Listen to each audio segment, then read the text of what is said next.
expert warning that China is conducting the largest military buildup seen since that of Nazi Germany during the 1930s. A new Department of Defense report details Beijing's operations, including bolstering weapons and psychological warfare. Brent Sadler, retired Navy captain, former Pentagon official, and Heritage Foundation senior fellow, joins me to discuss more. Thank you so much for coming on.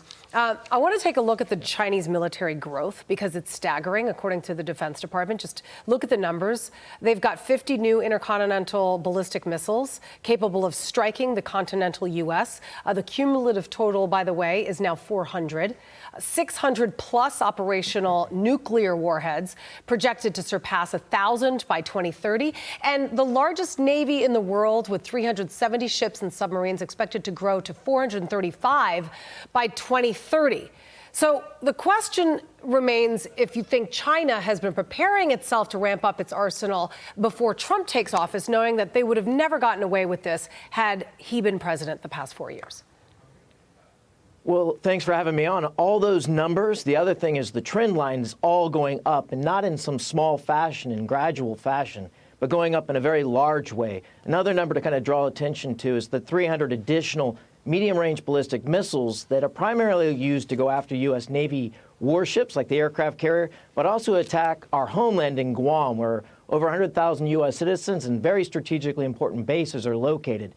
But for the U.S., for the last 20 years, the Navy has not been able to grow in any meaningful fashion. We're still below 300 ships. The last time we were above that was in 2003. So we have a long way to go. The Chinese are not slowing down, and they certainly are not going to be deterred until we actually strengthen our military.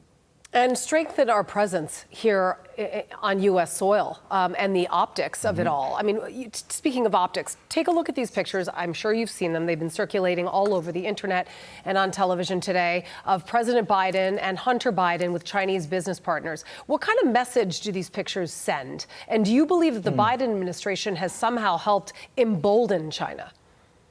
No, absolutely. I mean, early after Biden was elected president, just over 4 years ago, there were Chinese commentators that were saying they got their guy in office.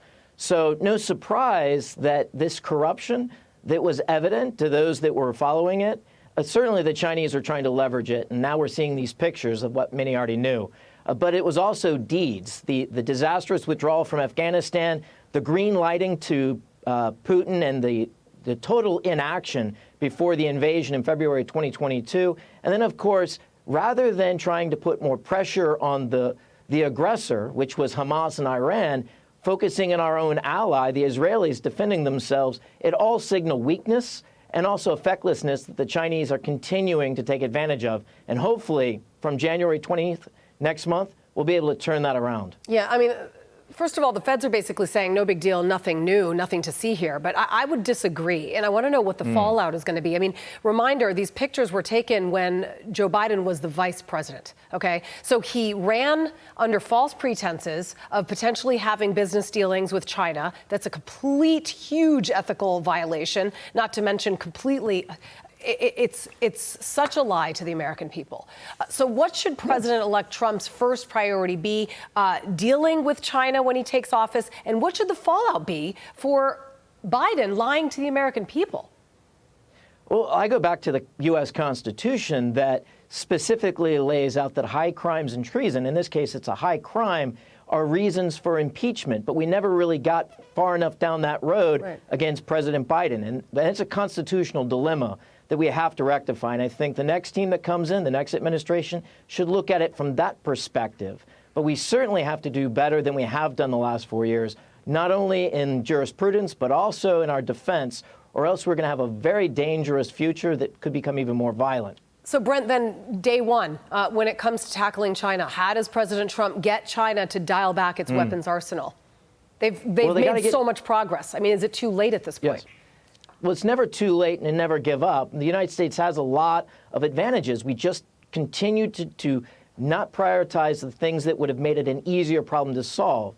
So what we need to do on day one, January 21st of next year, first, change the way we operate our Navy, because that's what the Chinese watch, because a war over Taiwan is their #1 strategic objective where that they could win, and the Navy is the one that they actually count against. So operate smartly, budget intelligently, get the weapons to the field this administration the next 4 years.